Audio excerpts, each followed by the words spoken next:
அமெரிக்காவின் விலை உயர்ந்த F-35 குண்டுவீச்சு விமானத்திற்கு மாற்றாக ரஷ்யாவின் Su-57 M1E குறைந்த செலவிலே 5வது தலைமுறை திறன்களை வழங்கக்கூடியது. இந்த Su-57 ME, Su-34, Su-35 என்பது ரஷ்யாவின் குறைந்த திறன்கள் கொண்டது மட்டுமல்ல, அதிக வாய்ப்புகளை வழங்கக்கூடியது. இது F-35க்கு சவாலாக அமைந்திருக்கிறது. அமெரிக்காவினுடைய இந்த F-35க்கு சவாலாக இப்போது புட்டின் தனது இந்திய பயணத்தின் போது பிரதமர் மோடிக்கு தொழில்நுட்ப மாற்றத்தோடு இந்த ஸ்டெல்த் ஜெட்டை வழங்கும் வாய்ப்பை வழங்க உள்ளதாக சொல்லப்படுகிறது.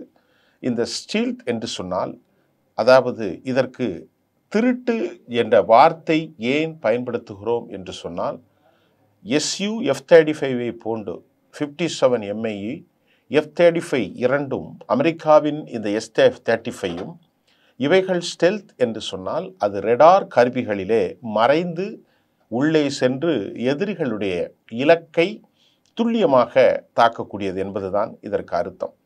ஆகவே அமெரிக்காவோடு இந்தியாவிற்கு தற்போது ஏற்பட்டிருக்கக்கூடிய நெருக்கடியான உறவுகளின் அடிப்படையில் இந்தியாவிற்கு அதனை வழங்க முன்வந்திருப்பதாகவும் தற்போது இராணுவ துறைகளை மேற்கோள் காட்டிய செய்திகள் வெளியாகி இருக்கிறது.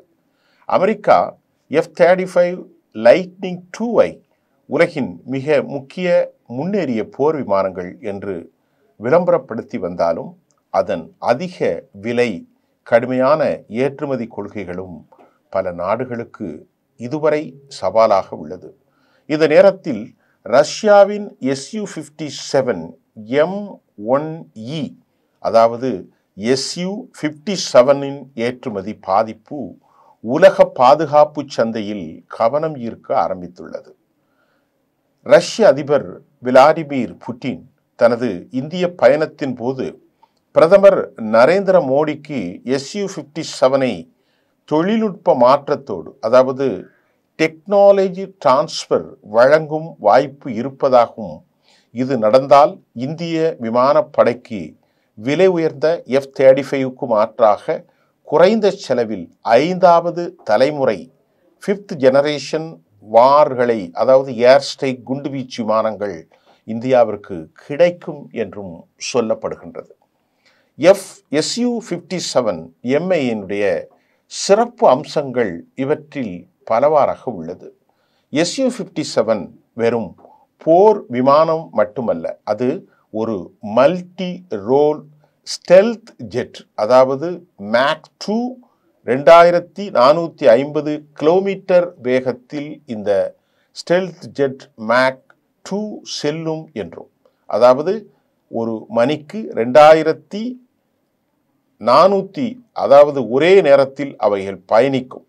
ஒரே டேங்கில் 3500 கிலோமீட்டர் தொலைவு பறக்கும் திறனும் கொண்டது. Su-57 MIயினுடைய சிறப்பு அம்சங்களை நாம் இப்போது பார்ப்போம். Su-57 M1E அல்லது Su-47 வெறும் போர் விமானம் அல்ல, அது ஒரு multi role stealth jet. Mach 2 2450 kilometre வேகத்தில் பறக்கும் திறனுடன் ஒரே டேங்கில் 3500 கிலோமீட்டர் தொலைவு பறக்கும் திறனும் கொண்டது. ஆஃப்டர் பர்னர் இல்லாமல் சூப்பர் சோனிக் வேகத்தில் பறக்கும் சூப்பர் குரூஸ் திறன் இருப்பதால் ஸ்டெல்த் தன்மையை இது காக்கிறது. அதாவது இந்த ஸ்டெல்த் என்று சொன்னால் இந்த சூப்பர் குரூஸ் மூலமாக எதிரிகளுடைய கண்காணிப்பு கேமரா, சுருங்கச் சொன்னால் ரெடார் ஸ்கிரீனிலிருந்து இது மறைந்துவிடும் என்பதுதான் மிக முக்கியமானது. ஆகவே இந்த ஸ்டெல்த் தன்மையை குரூஸ் திறன் இருப்பதால் பாதுகாக்கப்படுகிறது.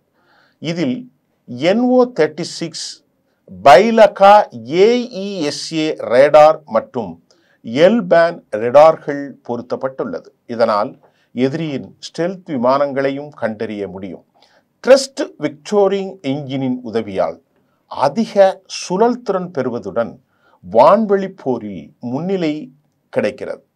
அதாவது ட்ரஸ்ட் விக்டோரிங் என்ஜின் என்பது இந்த விமானத்தை அவர்கள் விருப்பப்படி வானில் பல நிலைகளில் சுழற்றி பாதுகாக்க முடியும் என்றும் இலக்கை துல்லியமாக தாக்குவதற்குத்தான் இந்த த்ரஸ்ட் வெக்டோரிங் என்ஜின் பயன்படுத்தப்படுவதும் இதற்கு மிக முக்கியமான ஒரு காரணம். ஆகவேதான் Su-57M1E இது போர் விமானம் மட்டுமல்ல, அது ஒரு மல்டி ரோல் ஸ்டெல்த் என்ற கருத்தும் இங்கே வருகிறது.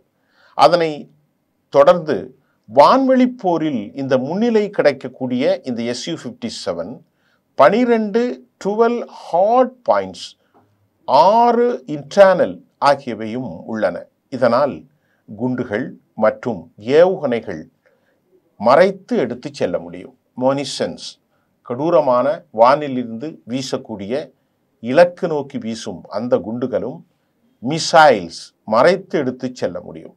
இந்த சிறப்பு அம்சங்களால் Su-57M1E வெறும் Fe-35க்கு மலிவு மாற்றாக அல்லாமல் ஒரு பிரீமியம் காம்பட் பேக்கேஜ் என்றும் கருதப்படுகிறது. இந்த இரண்டுக்கும் இடையான விலை என்ன? அமெரிக்காவின் உற்பத்தியாகக்கூடிய ஏர் ஸ்ட்ரைக் செய்யக்கூடிய ஜெட்டுகள் அனைத்தும் டாலர்கள் மதிப்பீட்டில் தான் இருக்கும்.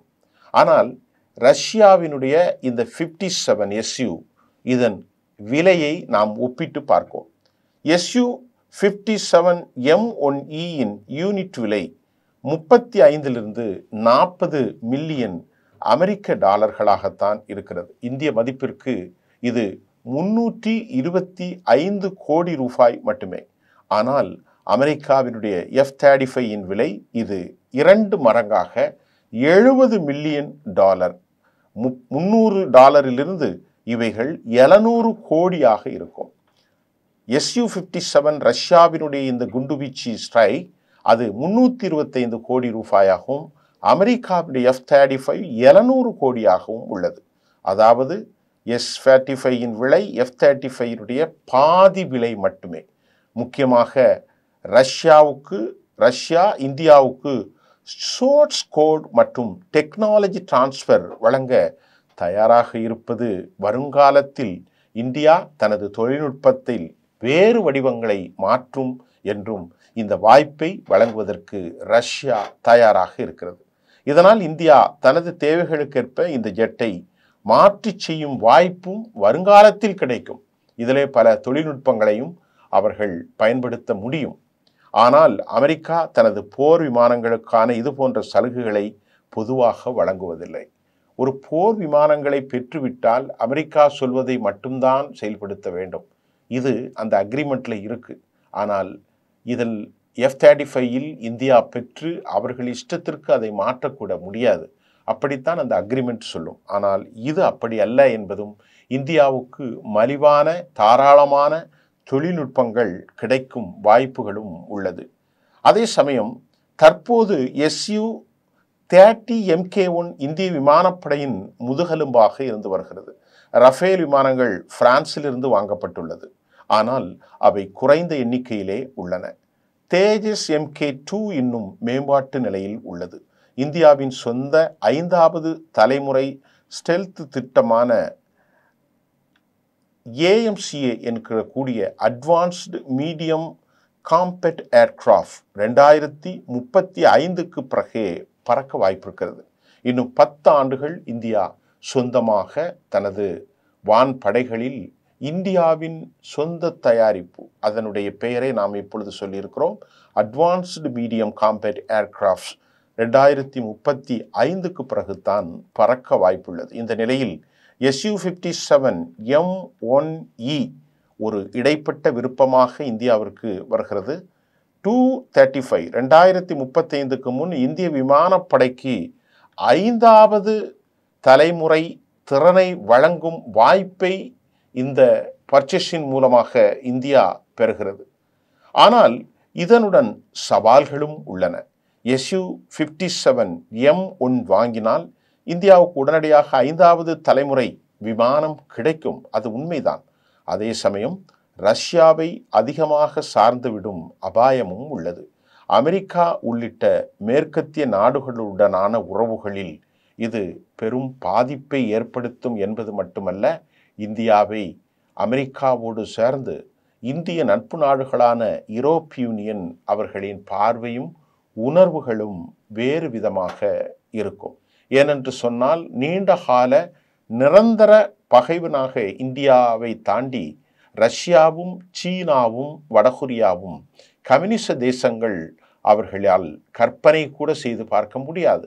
யூரோப்பிய யூனியனும் அமெரிக்காவும் இந்தியாவுக்கு எதிரான இந்த தடைகளை மேம்படுத்த வேண்டும் என்று அமெரிக்கா யூரோப்பிய யூனியனையும் தற்போது வலியுறுத்தி கொண்டிருக்கிற நேரத்தில் Su-57 M1E வாங்கிவிட்டால் அது இந்தியாவை பற்றி அமெரிக்காவை தாண்டி யூரோப்பிய யூனியனின் பார்வையும் மாறிவிடும் என்பதையும் நாம் இப்போது உணரக்கூடியதாக இருக்கிறது. அதே சமயம் ரஷ்யாவை அதிகமாக சார்ந்துவிடும் அபாயத்தையும் நாம் சொன்னோம். அமெரிக்கா உள்ளிட்ட மேற்கத்திய நாடுகளான உறவுகளில் பாதிப்பு ஏற்படுவது தடுக்க முடியாத ஒன்றாக மாறும். மேலும் AMCA நான் ஏற்கனவே சொன்ன மாதிரி அட்வான்ஸ்டு மீடியம் காம்பேட் ஏர்கிராஃப்ட் திட்டத்தின் முன்னுரிமை மற்றும் நிதி குறையக்கூடும். ஆனால் AMC திட்டத்தை காத்திருந்தால் இந்தியாவுக்கு முழுமையான சொந்த தயாரிப்பு கிடைக்கும். அதனுடன் அரசியல் சுதந்திரமும் கிடைக்கும். ஆனால் அதற்கு அதிகமான நேரமும் பெரும் முதலீடும் தேவை என்பது இங்கே கவனிக்க வேண்டியது. ஆகவே இந்தியா தற்போது இருக்கக்கூடிய அச்சுறுத்தல்கள் பாகிஸ்தான், சீனா போன்று எல்லைப்புற நாடுகளினுடைய அவர்களை சமாளிப்பதற்கு இந்த Su-M1E கண்டிப்பான தேவை இருக்கிறது. இந்த அட்வான்ஸ்டு கம்பேர்ட் இந்த தொழில்நுட்பத்தை அவர்கள் பெறுவதற்கு கிட்டத்தட்ட ஒரு 10 வருஷம் ஆகும். 10 ஆண்டுகளில் இந்தியாவினுடைய பாதுகாப்பு அந்த அளவிற்கு நாம் எளிதாக அதை தவிர்க்க முடியாது. அதற்கான நிதி ஆதாரத்தையும் பெருக்க வேண்டிய இந்த சூழ்நிலையில் தற்போது யூரோப்பிய யூனியனையும் அமெரிக்காவையும் தாண்டி இந்தியா இவற்றை பெறுவதற்கான வாய்ப்புகளே அதிகம் உள்ளது.